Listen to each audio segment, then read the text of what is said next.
계속해서 451페이지 제1, 50페이지, 450페이지 제4장 본성으로 성취 증거.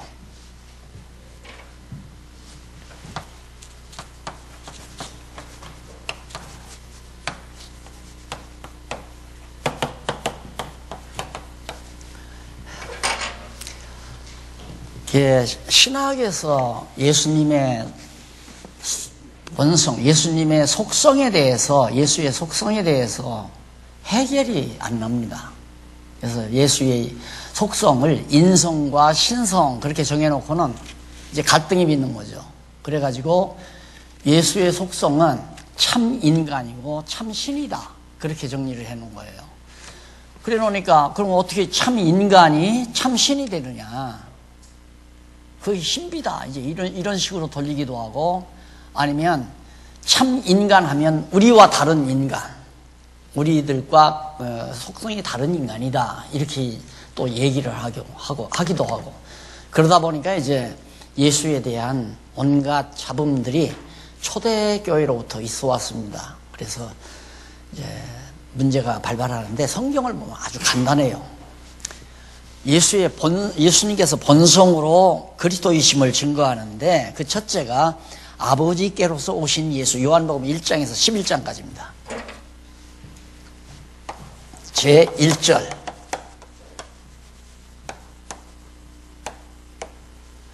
아버지께로서 오신 예수.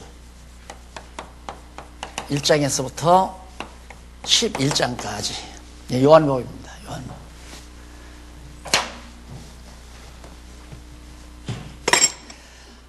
다시 말해서 뭐냐면 예수님은 본래 하나님이에요.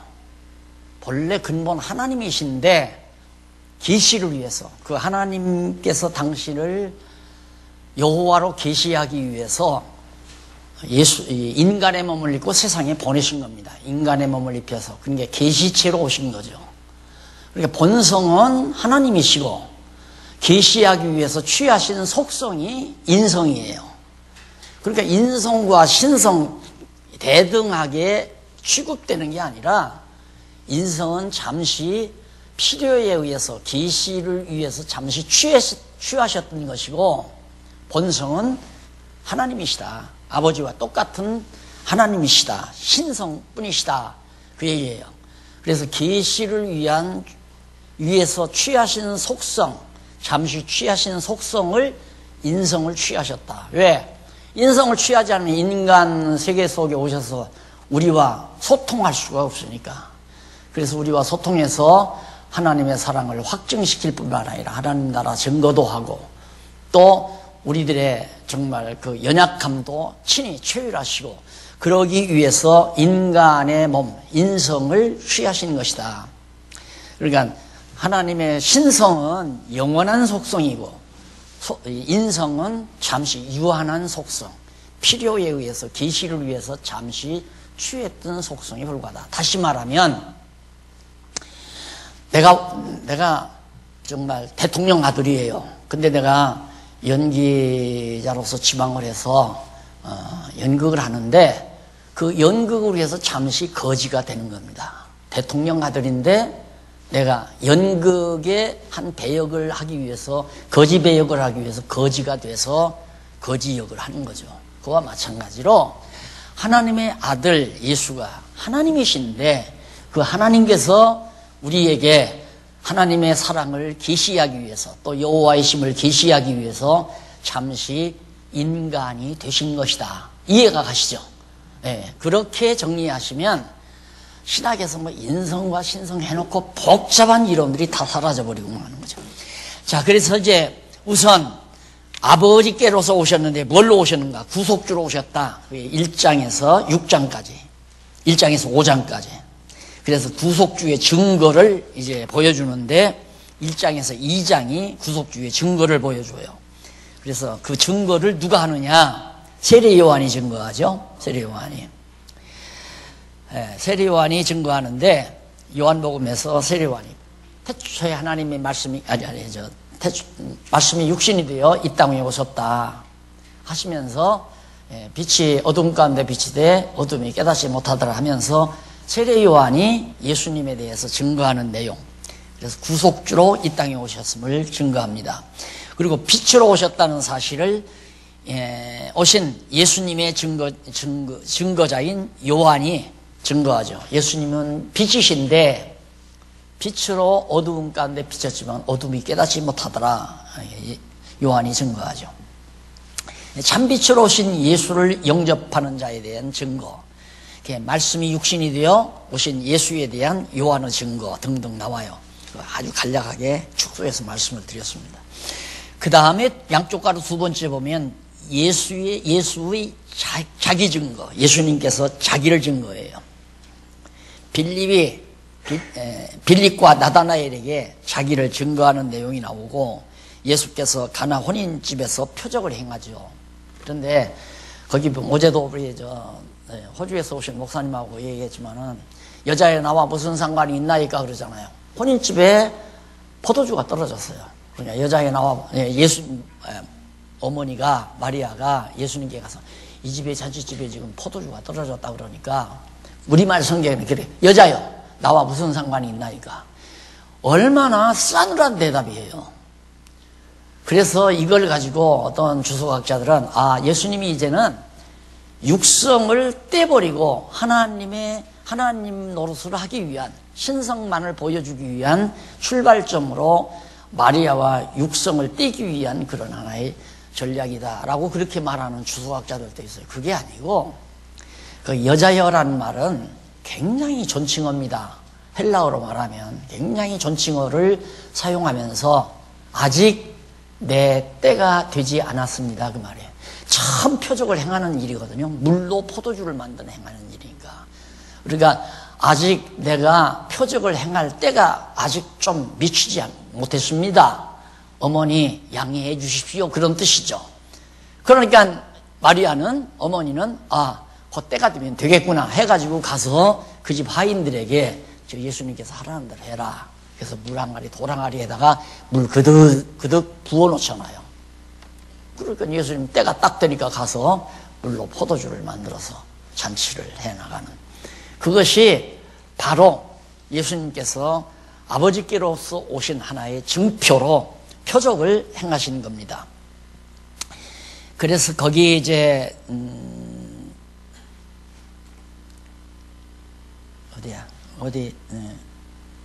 죄송합니다. 빛으로 오신 것, 그 다음 예수 자기 증거, 혼인집에서 이제 표적행해서 성전을 정결케 하시면서, 성전에, 그러니까 이거 성경이 얼마나 내용 분석을 하면 어려우냐면, 금방 혼인집에서 포도주 만들어 먹다가 또 금방 성전에 가서 막 다 둘러엎다 그러니까 전혀 내용이 이게 연결이 안 되잖아요.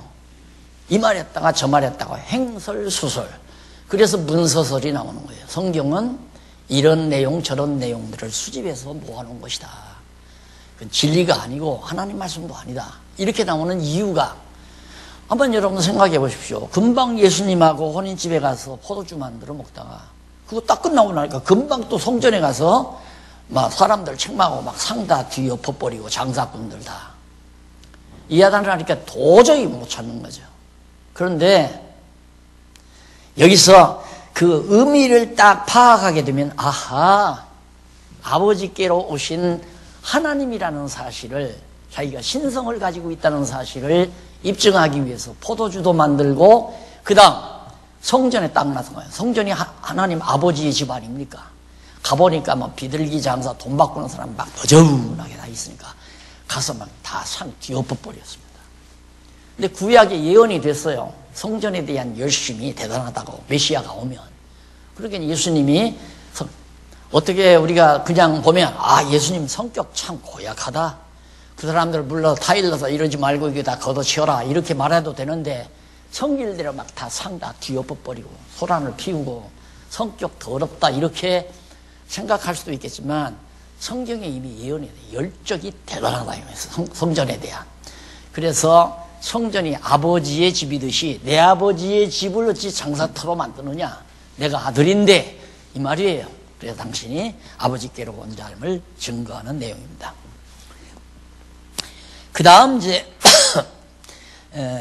구속주의 사역을 통해서 증거하죠. 3장, 5장.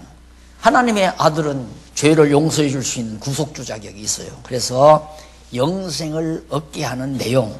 그래서 어저께도 참 목사님하고도 요한복음 3장 16절 하나님이 세상을 이처럼 사랑하사 독생자를 주셨으니 이는 저를 믿는 자마다 멸망치 않고 영생을 얻게 하시려고 독생자를 이 세상에 보냈다. 그러니까 예수님이 하나님께서 당신의 아들 독생자 나를 이 세상에 보낸 것은 믿는 자로 하여금, 어떤 믿는 자? 하나님께서 믿음을 주어서 믿는 자, 말씀을 듣고 깨닫게 해서 믿어지는 그 믿는 자들을 주에서 구속해서 영생을 얻게 하시려고 예수님이 오셨다. 이제 그 얘기예요. 그러니까 내가 하나님께로부터 온 자다. 이제 이런. 그 다음 이제 4장에 보면 구주를 믿게 하심. 영생을 얻게도 하고 구주를 믿게도 하고. 내가 믿는 게 아니에요. 내가 예수를 억지로 믿는 게 아니라 예수님께서 믿게 만들어줘요. 아까 말한 대로 들을 귀를 주시고 말씀을 들으면 믿어지잖아요. 들을 귀 줬으니까 듣고 믿게 한다 이 말입니다. 그래서 믿게 하는 역사가 4장에 나와요. 사마리아 여인에게 물을 구하다가 거절당하는 내용이 나오죠. 그래서 예수를 생수를 소개합니다. 예수님이 사마리아 성에 가다가 우물가에 도착을 했어요. 그래서 거기 가니까 어느 여인이 물 길러 나온 거예요. 물 한 모금 달라고 그러니까 여인이 깜짝 놀라요. 가만히 보니까 예수가 유대인인데 자기는 이방 여인이란 말입니다. 어떻게 저 대단한 유대인이 나 같은 짐승처럼 취급받는 이 여인에게 물을 달라 할까? 그러면서 얘기를 하니까 예수님께서 네가 내가 누구인 줄 알았으면 도리어 네가 나에게 물을 달라 했을 거다. 그러면서 무슨 물입니까 하니까 내가 주는 물은 먹어도 또 목마르고 하지만 내가 주는 물은 한 번 먹으면 영원히 목마르지 않는다. 생명이란 무엇인가라는 글을 쓰면서 물이라고 하는 것이 피조물이 아니다. 지금 현재 우리 눈에 있는 그 물은 물론 피조물이죠. 그러나 근본 물이 있어요. 그 생수죠. 생명의 물. 그 물을 예수님이 주겠다 이거예요. 그러니까 그 물 주십시오. 그리고 달라고 그러니까 이제 예수님께서 너 물 달라고 그러면 그래 먹으라 하고 물을 줘야 하는데 너 신랑 5이나 있구나. 네 신랑 아니다. 이런 식으로 얘기하니까 깜짝 놀라는 거예요. 그래가지고 이 여자가 이 메시아로구나. 그걸 알아보잖아요. 그러니까 예수님이 믿게 하려면 알아듣게 얘기해요. 안 믿게 하려면 못 알아듣게 얘기하고. 그렇게 해서 이 여인 누나가 믿게 만드시고 그 다음 악인을 심판해요. 5장에 보면. 그러니까 하나님께서는 영생을 얻게 하는데 믿게 해서 얻게 하고 악인들은 못 믿게 해서 심판하고 그런 역사를 누가? 아버지께로 오신 예수님이, 하나님의 아들이신 예수님이 그렇게 하신다. 그 다음에 생명과 빛으로 오신 사실을 6장에서 11장까지 말을 해요. 나는 생명과 빛으로 오셨다. 그 생명이란 무엇인가라는 글에서도 또 여기도 밝혔지만은 생명은 피조물이 아니에요. 근본 생명은 하나님이 생명 자체예요. 하나님이 생명이신데 생명으로부터 모든 것이 지음을 받게 되죠. 창조 피조된 그래서 피조된 생명도 있고 결국은 피조되지 아니한 원형 하나님의 생명도 존재하는 거다. 그런데 그 생명의 기운이 작용하는 요소가 몇 가지가 있는데 빛과 물과 그다음 공기입니다. 공기. 그래서 공기와 따뜻한 공기와 온화한 물과 그다음 빛이 비춰지면 반드시 생명이 작동을 해요. 피조물의 생명이. 그게 이제 하나님의 생명의 기운이 작용하는 요소들이라고 볼 수 있어요. 그래서 여기도 보면 하나님이 생명이시다. 예수가 생명이시다. 그러면서 떡이신 예수님이 예수님이라는 사실을 6장에서 증거하는데 표적으로 생명의 떡이심을 가르칩니다. 자, 무슨 표적? 오병이어의 표적으로. 물고기 2마리하고 떡 5개로 5,000명 먹이고 4,000명 먹이고 막 12광주에 남고 그러잖아요. 왜 그렇게 했는가? 십고대야 우리 목회자들은 그렇게 얘기를 해죠. 여러분, 소년이 전재산을 바쳤습니다. 떡 5개와 물고기 2마리를 어머니가 먹으라고 준 거 전재산을 예수님한테 다 갖다 바치니까 그게 그냥 몽땅 5,000명이 먹고 4,000명이 먹고도 12광주리가 남는 풍성한 축복을 받았습니다. 복받는 비결, 전재산 바쳐라. 그렇게 쓸 성경이 아니잖아요, 내용이. 나도 그렇게 계속 듣고 배워왔어요. 그런데 그게 말이나 되는 얘기냐 말이에요. 그런데 그게 말 되는 줄 알고 믿고 전세 빼서 주는 사람도 있고, 집 팔아서 전세로 가고 바치는 사람도 있고, 돈도 없으면서 갑을 11조로 하는 사람도 있고, 빚어다가 이런 식의 장난들을 한국교회가 해오다 보니까 이제는 영악한 사람들이 그 말을 안 듣잖아요. 그리고 지금 제가 말하는 이 내용이 지금 왜 지금 하는 이유가, 여러분들도 듣는 것도 중요하지만 지금 전국에서 많이 듣고 있고 또 전 세계적으로 지금 많이 듣고 있잖아요. 이게 이제 점점 알아져 가는 거예요. 점점. 누가 속아요? 안 속죠. 깨달은 다음에는.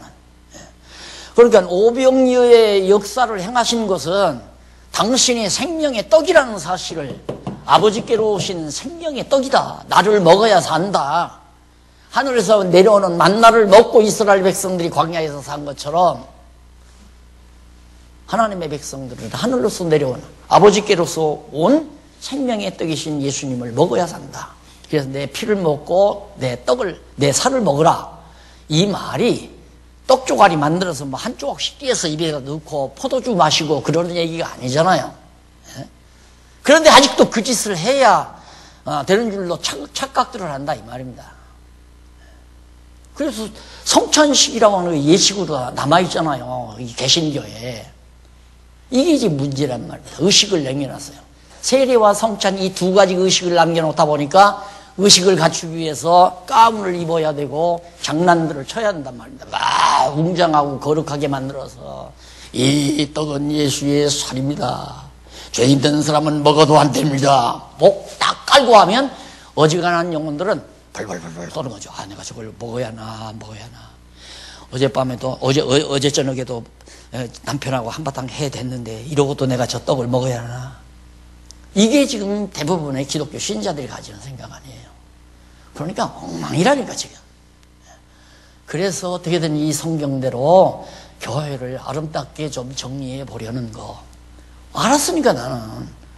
그래서 이렇게 또 자꾸 가르치는 거고, 가르치고 알면 아는 사람들만이라도 속지 말고 남 속이지 않게.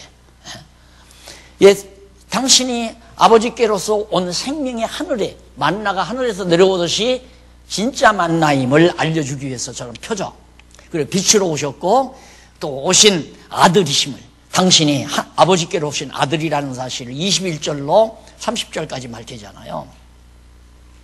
그리고 죄의 종된 자를 아들만이 자유케 한다. 죄의 종로로서 나는 자들, 예수 그리스도 우리를 완전히, 하나님의 아들, 아버지께로 오신 아들만이 우리를 자유케 한다 등등 나옵니다. 그 다음 빛의 능력을 보여줍니다. 9장에 보면 빛의 능력. 소경을 보시고 예수께서 세상의 빛이심을 증거하죠. 나면서부터 보지 못하는 소경이 나타나요. 그러니까 저는 죄값이 아니라 하나님의 영광을 위해서 나면서부터 소경이 됐다. 뭐 소경도 딱 띄워주네. 환하게 빛이 비춰주잖아요. 그게 바로 하나님의 생명의 빛이, 예수 그리스도가 생명의 빛이심을 증거하기 위해서 빛을 보게 만드시는 역사가 소경 눈 띄우는 거고, 소경의 눈에 진흙을 발라 눈을 뜨게 하고, 그런 등등의 내용이 쭉 나오죠. 그 다음 생명의 주가 되시는 거. 예수가 누구냐? 생명의 주다. 그 말은 하나님이 생명의 본체이신 생명이신데 예수가 그러니까 요한복음에 보면 그게 나오죠. 요한복음에 보면 태초에 말씀이 계시니라. 이 말씀이 하나님과 함께 있었는데 이 말씀이 곧 하나님이었다. 그 말씀이 곧 사람들의 빛이고 생명이었다. 이런 등등으로 요한복음 1장이 쫙 나와요. 그러니까 예수님은 생명의 주인이 된다. 죽이고 살리는 고난이 다 예수님에게 달려있다. 그러니 하나님께로부터 아버지께로부터 온 거다라고 하는 것을 확증해 주는 내용이죠. 그 다음에 생명의 능력을 보여주는데 11장에서는 생명의 능력을 보여줘요. 나사로의 병은 아들로 영광을 얻게 하려 함이라는 사실을 하죠. 나사로가 병이 났어요. 그러니까 누나들이 마리아와 마르다인가요? 예수님께 한 누나가 쫓아왔어요. 멀리 계신데 나사로가 병들어 죽게 됐습니다. 그러면 굉장히 이 예수님이 지상에 계실 때 마르다와 마리아가 굉장히 이제 뒷바라지를 많이 하고 협조도 잘 말씀도 따르고 그러지 않았어요. 가까이 지났는데 예수님이 빨리 안 가는 거예요. 가면서 이일저일 지금 나사로가 병들어 죽게 걱정하지 말아라. 나사로의 질병은 하나님의 영광을 위해서다. 그러면서 중그리고 갔어요. 가서 보니까 이미 나사로는 죽어서 장례를 치러서 무덤에 묻어버렸잖아요. 그러니까 삐져가지고 빨리 오셨으면 나사로가 안 죽었을지도 모르는데 얼마나 삐졌겠어요. 빨리 사람까지 동생까지 보냈는데 언니가 보니까 예수님이 늦게 왔다 이 말이에요. 그러니까 나사로 어디 있느냐 그러니까 장사 지냈다. 가보자. 그래서 데리고 가서 무덤 열어라. 그리고 무덤에 들어가서 나사로야 일어나라 하니까 그냥 벌떡 일어나 나와 버리잖아요. 왜? 생명의 능력을 예수님이 보여줘서 그게 이제 바로 하나님의 영광을 위해서 하나님의 아버지께로 오신 생명의 주인이신 아버지께로 보내신 아들임을 증거해주는 중요한 표적이다. 그 다음 넘어가서 제자들에게 위로하는 내용이 14장에서 16장까지 나와요. 자, 거기 보면 죄송합니다. 능력까지 보여주시고 제2절 아버지께로 가시는 예수.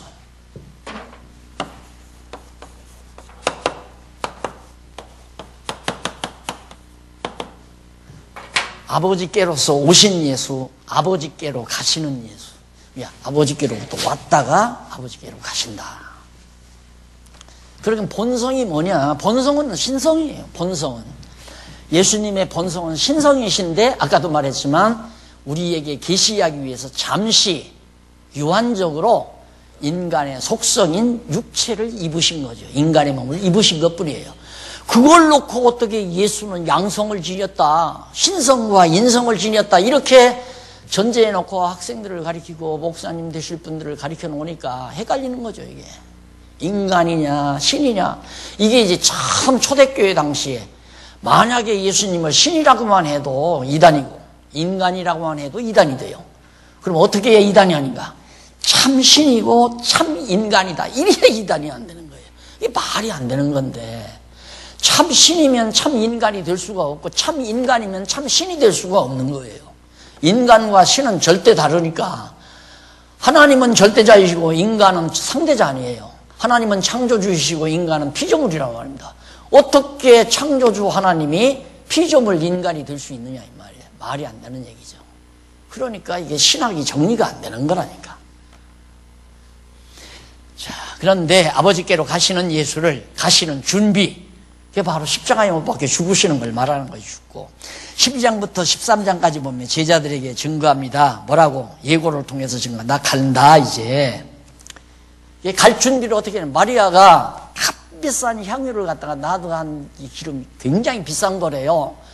그걸 마리아가 예수님의 발에다 붓고 자기 머리로 예수님의 발을 씻겼다 이 말입니다. 그러니까 옆에 다 보더니 제자들 저 비싼 향유를 저걸 팔아서 가난한 사람들에게 줘 꼭 그러더라고요. 이 교회도 해보니까 죄송해요. 연부도 잘 안 하는 분들이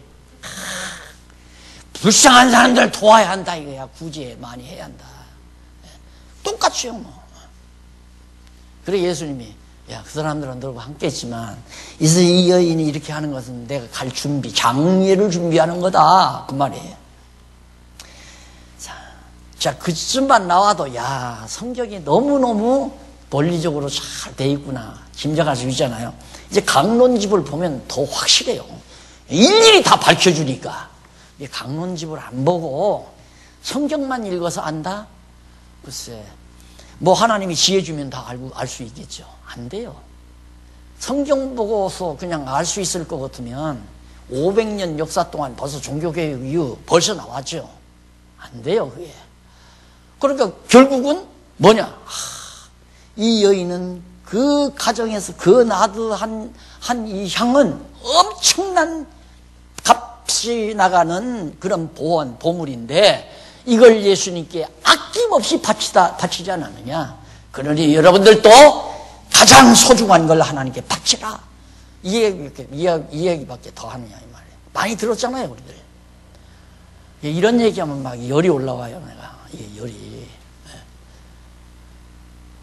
너무 많은 성도들이 쏘으니까 너무 많이.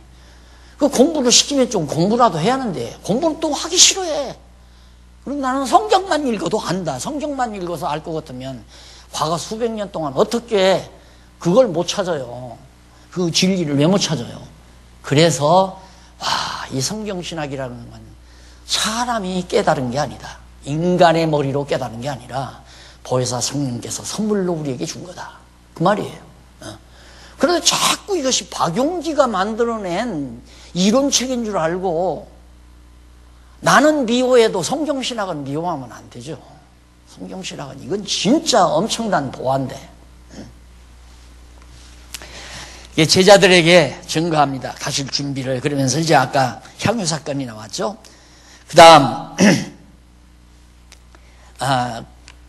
그 다음에 이제 교훈을 통해서 증거하는데 가실 때가 이런 줄 알고 제자들의 발을 씻어서 이렇게 다 씻어주죠. 발을 씻으면서 이제 너희들도 장차 이렇게 서로 발을 씻어줘라. 그러니까 그 말은 서로의 제자들 이 다음 다시 내가 부활해서 나오게 되면 너희 다시 모일 테니까 서로 정죄하고 싸우지 말고 서로 용서하라.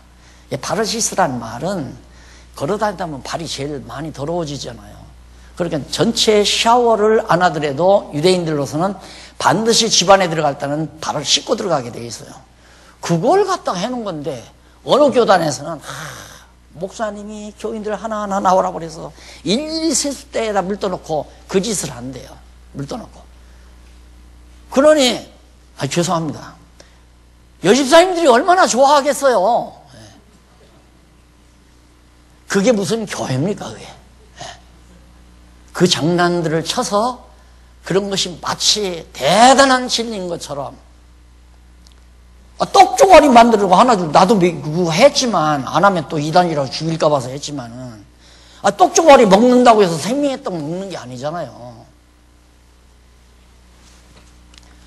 그 다음에 예고를 통해서 나 예수님 죽는다 그러면서 이제 제자들에게 미리 준비를 시키는 내용이고 제자들을 위로하는 내용이 14장부터 나옵니다. 너희는 마음에 근심하지 말라. 하나님을 믿으니 또 나를 믿으라.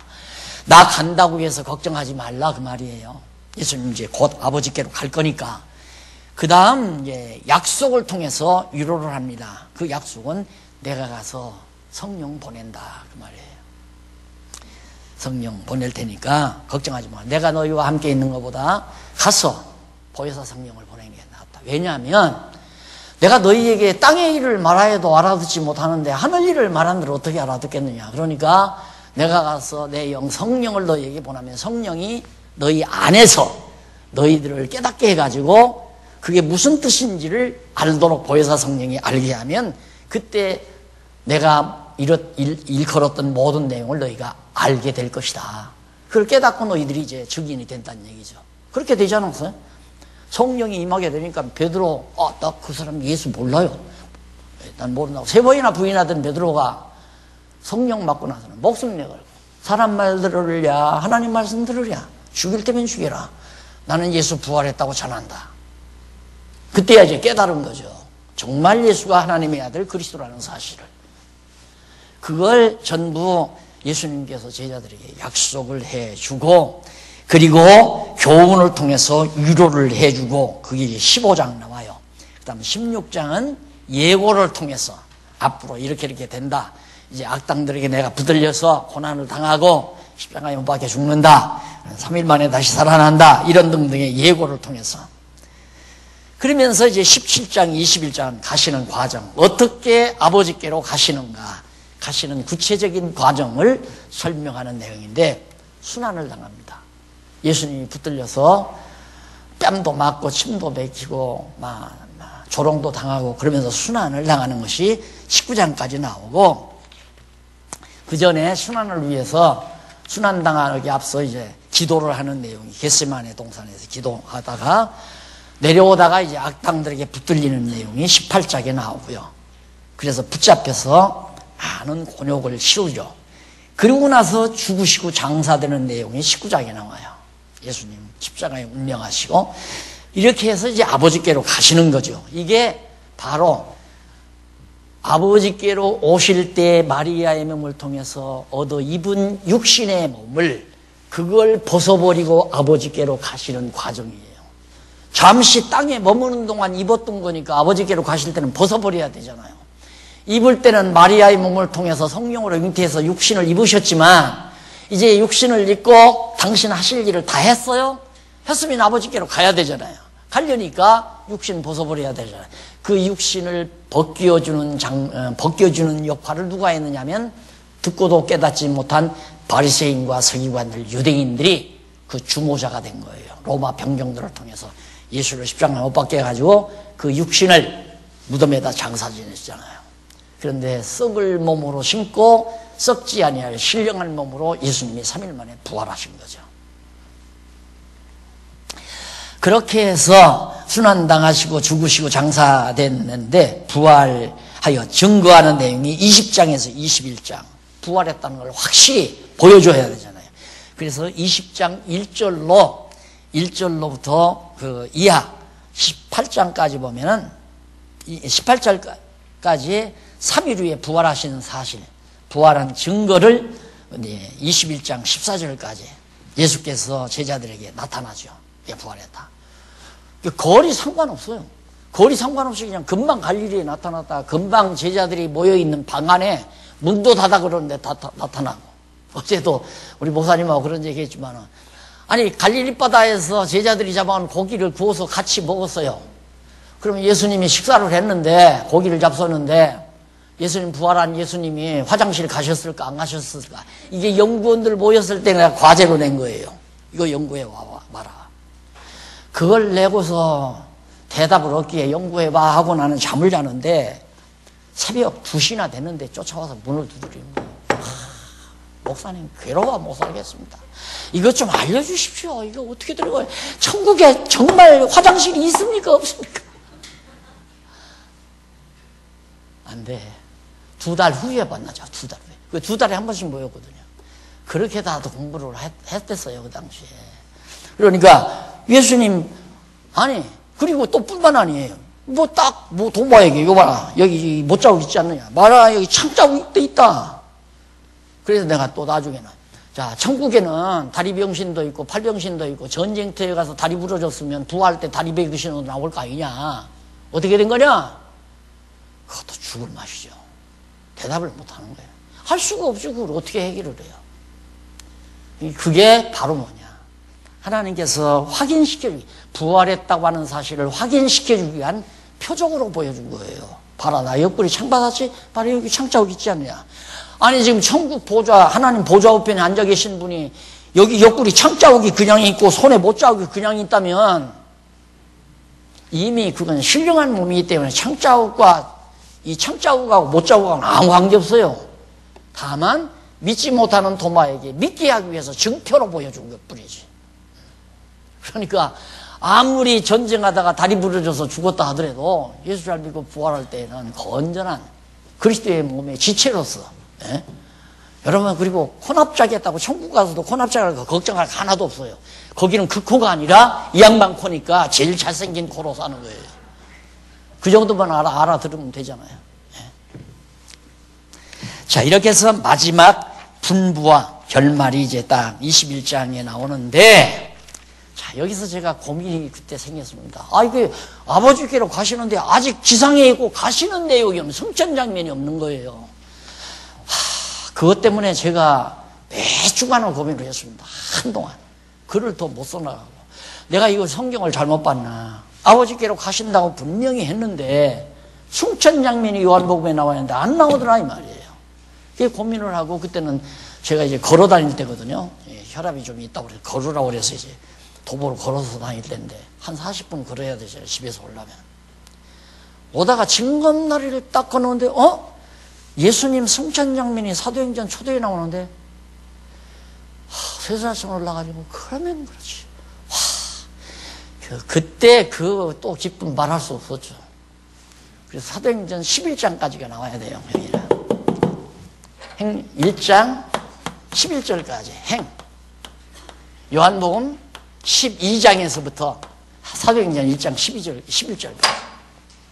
그래서 강문집에는 그 이론이 달라져 있습니다. 여기는 그냥 사도행전에서 요한계시록까지 이렇게 나오는데, 강문집에는 사도행전 1장 11절로부터 요한계시록까지, 12절로부터 요한계시록까지, 그리고 앞에서 그 가시는 장면도 역시 요한복음, 사도행전 1장 11절까지. 아버지께로 가시는 예수 456페이지에 하단에 나오죠. 거기 요한복음 12장에서부터 사도행전 1장 11절까지 그렇게 정리가 되어 있습니다. 자, 그렇게 해서 요한복음이 이제 끝났어요. 요한복음이 끝났는데, 그 다음에 사도행전으로 넘어갑니다.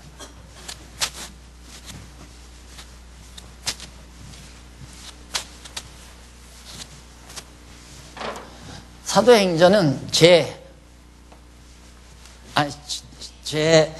2편, 성령을 통한 성취의 제 2편이에요.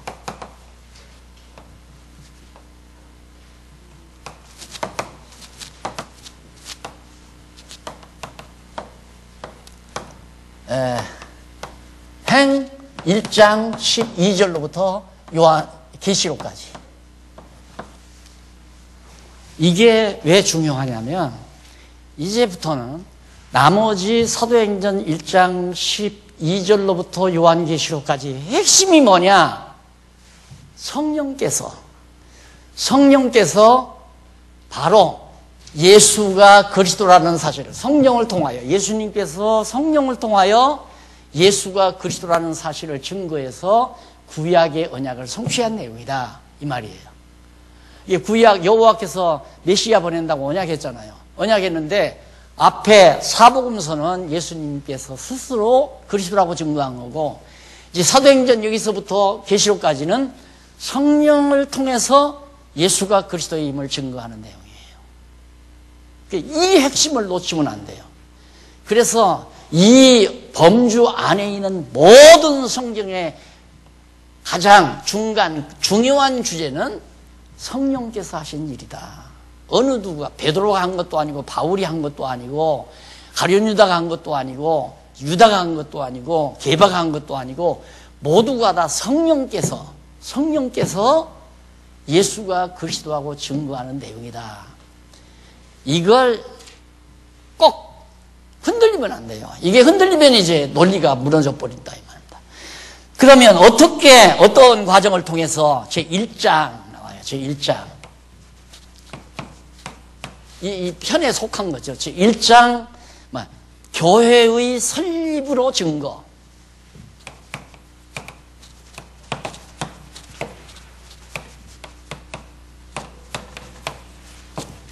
행 1장 11절로부터 28장까지. 자, 성령께서 어떻게 예수가 그리스도라고 증거하는가? 예수님이 앞서 베드로에게 그렇게 했잖아요. 주는 그리스도시요 살아계신 하나님의 아들입니다라고 베드로가 고백하니까 예수님께서 너에게 그걸 알게 한 건 하나님께서 알게 한 거다. 그러면서 내가 그 신앙 고백 터 위에 주님의 몸 된 교회를 세우겠단 말이에요. 교회를. 그러니까 이 교회의 머리는 예수 그리스도 아니에요. 이 교회가 서진다는 것은 성령께서 교회를 세우는 이유는 교회 머리 되신 예수가 그리스도라는 것을 증거하기 위한 거라 이 말입니다. 가장 가깝게 장안중앙교회를 세우는 것은 이거 부흥해서 박 목사 잘 먹고 잘 살게 하기 위한 게 아니라 예수가 그리스도의 힘이 증거되게 하기 위해서 하신 거다 이 말이에요. 누가? 성령께서 박용기가 한 게 아니에요. 그런데 끊임없이 모든 인간들은 자기가 교회 세워서 자기가 영광 받으려고 자꾸만 하니까 이게 교회가 다 망가지는 거죠. 망가지거나 안 그러면 잘못되거나. 이단 교회들이 더 잘 되잖아요. 요즘에는 이단 교회가 더 잘 돼요. 몇만 명씩, 몇십만 명씩 막 모여든다고 하잖아요. 이단들이. 이게 다 잘못된 얘기예요. 그러니까 교회는 누가 세우는가? 주님의 머리 되신 예수님께서 이제 육체로 오시는 게 아니라 당신의 영을 보내는 거예요. 왜? 예수님이 앞서 제자들에게 내가 너희와 함께 있는 것보다 육신을 가진 내가 함께 있는 것보다 가서 내 영, 성령 보혜사 성령을 보내는 것이 너희에게 낫다. 왜? 내가 말하면 너희들이 못 알아들어. 그러나 성령이 오시면 너희들로 하여금 다 듣고 깨닫게 한다. 그래서 성령이 오셔서 말씀을 듣고 깨닫게 하는 거죠. 그러면 여기서 예수님이 오시고 성령이 여기 오시잖아요. 성령이 오시면 성령이 하시는 일이 뭔가? 예수님께서 이 땅에 오셔서 제자들에게 말씀한 모든 내용을 깨달아 알게 만들어요. 성령께서. 그렇게 해서 뭐냐면 신약 성경 이걸 기록이에요. 신약 성경을 기록하게만. 이게 성령이 하시는 중요한 사업이에요. 그게 성령 감동으로 신약 성경이 기록되는 거죠. 왜? 예수님이 한 건 누가 기록을 못해요. 무슨 뜻인지 모르니까. 그런데 성령 위에서 깨닫게 하니까 신약 성경이 주 100년 이전에 다 완성되잖아요. 이걸 한 다음에 이 진리 터우에다가 신구약 성경이 그러니까 신약 됐으니까 신구약 다 됐잖아요. 이 진리 터우에다가 교회 설립입니다. 교회를 세우는, 주님의 몸 된 교회를 세우는 일. 이게 성령의 2대 사역이에요. 2대 사역. 그런데 지금까지 한국교회는 벌벌벌벌 떨리는 게 성령의 역사고, 쏠라 오랑캐 소리 하는 게 성령의 역사고, 뒤로 벌렁 넘어지게 하는 게 성령의 역사고, 그 짓거리들을 한국교회가 지금까지 해온 거란 말입니다. 성령의 2대 사역입니다. 그러니 신약 성경을 바르게 안다는 것이 교회 머리 되신 주님의 뜻을 바르게 안다는 거예요. 그러니까 성경대로 교회를 세우지 아니냐면 사람의 교회가 된다니까. 인간이 영광받고 인간이 출세하고 인간을 위한 교회. 그러니까 결국은 성도들이 모르니까 속기도 하고 속이기도 하고, 목사도 성경을 모르니까 성도들을 속이기도 하고 자기도 속고. 그래서 이 성경 진리도, 이 신약 성경이란 뭡니까? 예수가 그리스도라는 거예요. 주제는 간단하죠. 예수가 그리스도다. 이 주제에 기록된 성경 말씀 터위에 주님의 몸 된 교회를 세워서 예수가 그리스도다. 누가? 성령께서. 조금만 한 5분만 더 하고 끝을 내십시다. 교회 설립으로 증거 나오죠. 제1장 교회 설립으로 사도행전입니다. 제1절 예수의 최후 약속. 이건 이제 넘어갔어요. 그건 예수의 최후 약속은 3가지 약속이 있죠. 성령이 너에게 임하신다. 그리고 땅끝까지 복음이 증거된다. 그리고 마지막은 이제 땅끝까지 복음이 증거되고 내가 예수님 본 그대로 다시 온다. 그래서 첫 번째 약속은 이루어졌고요. 이미 지금 현재로 와서 오순절 성령 임했잖아요. 임했고 이때 오신 성령이 세상 끝날까지 함께 하는 거예요. 그냥 함께. 절대 성령 올라갔다 내려갔다 안 해요. 그런데 한국교회가 뭐 기도만 조금 안 해도 성령이 공중으로 하늘로 올라갔다가 또 모여서 기도원에 가서 열심히 금식하고 기도하면 또 성령이 후 날라왔다가, 그리고 또 후 날라갔다가 후 날라오고, 이런 식으로 성령의 역사를 성도들에게 가르쳐 놓으니까 이게 그냥 그냥 뜨겁게 막 찬송 불러가지고 막 덮인 그런 뜨거움은 찬송 끝나면 후줄해요. 그러니까 교인들 버스에다 태우고 가서 기도원에 가서 한 2박 3일이나 3박 4일 막 기도시키고 막 박수를 치고 찬송을 부르게 해서 막 뜨끈뜨끈하게 해가지고 오면 일주일 안 가요. 딱 그렇게 뜨겁게 해가지고 오면 막 새벽 기도 우르르 나오죠. 막 새벽, 야, 교회 잘 된다. 웬걸? 한 주 지나 두 주 지나면 10명 떨어져. 20명 떨어져. 다시 또 그냥 그 고집센 나이 드신 권사님들만 맨 나와서 쉬 하고 기도하고 있으니 목사는 죽을 맛이죠. 막 그득그득 성도들이 나와서 막 쫙 하고 기도를 해야 목사가 흐뭇한데 그런 식으로 한국교회 목회를 해왔잖아요. 그러니까 성령은 우리가 있으라고 해서 있는 게 아니라니까. 성령 당신 임무를 위해서 세상 끝날까지 지상의 교회와 당신이 세워놨으니까 같이 해야죠. 그러니까 우리 정안중앙교회도 성령이 역사하는 거예요. 하는데 그걸 자꾸 못 믿으니까 인간이 어떻게 해야 한다고 자꾸 생각을 하는 거예요. 인간이.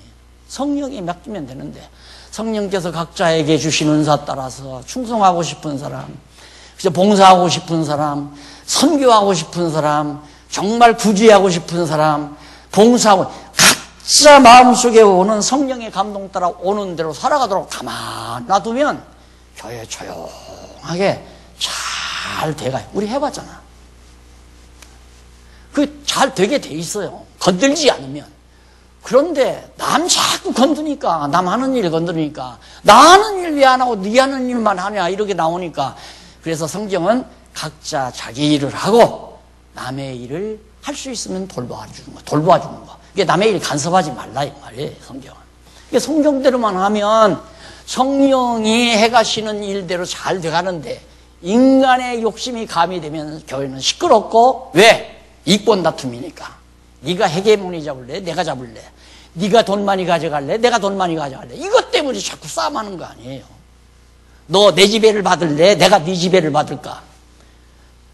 물론 저 서구 사람 그 생활 풍습은 좀 저 알고 있지만은 우리 저 호주에서 혹시 목사님 얘기 들으니까 참 호주가 좋은 게 뭐냐면 회사에서도 개인 회사에서도 사원에게 명령이 없다는 거예요. 명령이. 당연하죠. 기독교 문화를 접했으니까. 누가 누구에게 명령해요. 이래라 저래라. 아니 돈 주는 사장도 돈 받는 사원에게 이래라 저래라 안 하는데, 그렇게 사장이 이것 좀 하라 그러면 나 안 할래요. 딱 하면 사장은 고민한답니다. 어떻게 설득을 시켜서 할 수 있도록 만들까. 그 고민하다가 이제 사원하고 얘기를 한대요. 이래서 이렇고 이러니까 자네가 이걸 안 해주면 회사에 이런 어려움이 있네. 아 그렇습니까? 그렇다면 내가 한번 해보겠습니다. 이렇게 이제 서로 소통을 해서 일을 해야 하는데, 내 사장 말한다면 너 목 잘라? 그게 유교 문화권에서 기독교를 받아들인 한국 교회만 있는 식이에요. 세계 어느 교회도 그런 교회가 없어요. 목사가 이러라 저러라, 뭐 위에서 딱 결정해가지고 이러지 않으면 어떤 처벌한다. 이건 다 독재사회나 특히 한국 교회에서만 있는 일이란 말입니다. 그런 게 어디 있어요. 그런 게 주 안에서 누가 누구에게 명령해? 목사가 집사에게 명령해요? 말도 안 되는 소리. 예? 장로가 뭐 세리교인에게 명령해요? 그거 아니에요. 다 각자 하나님 앞에서 받은 성령 감동에 의해서 받은 은사 따라 하나님 앞에서 해나가는 거예요. 그래야 교회가 정말 성령이 이끌어가는 교회가 된다. 그래서 성령 세례가 바로 2장 1절로 13절 나오죠. 이미 약속했으니까 성령 임해요. 임하다 보니까 복음이 증거되기 시작하잖아요. 그러니까 복음은 목사나 선교사가 하는 게 아니라 성령께서 도구로 목사나 선교사들을 써서 전하게 만드는 거예요. 그래서 예루살렘의 복음이 증거되고 그 다음 베드로가 증거를 하고, 그렇게 이미 약속했잖아요. 너희가 성령 임하면 예루살렘에 먼저 복음이 증거되고 약속대로 딱 되잖아요. 자, 이렇게 해서 교회가 자라나가는 과정이 사도행전을 통해 쭉 지속이 됩니다. 오늘 여기까지만 하고 다음 시간 이 부분 좀 더 하면서 로마서, 고린도전, 갈라디아서까지 해보려고 합니다. 집에서 미리 예습을 하고 오시면 대단히 감사하겠습니다. 기도하십시다. 자비하신 아버지 하나님, 은혜를 감사합니다. 성령 보내주셔서 우리가 주님의 몸 된 교회를 이루게 하시고 저희들 각자에게 주신 은사 따라 살아가도록 은혜 주신 것을 감사합니다. 아버지 하나님, 누가 뭐라 하든 나는 주님 앞에서 성령 감동 따라 착실하게 하나님의 백성으로 살아가는 슬기와 지혜를 주시옵소서. 예수님의 이름으로 기도드립니다. 아멘.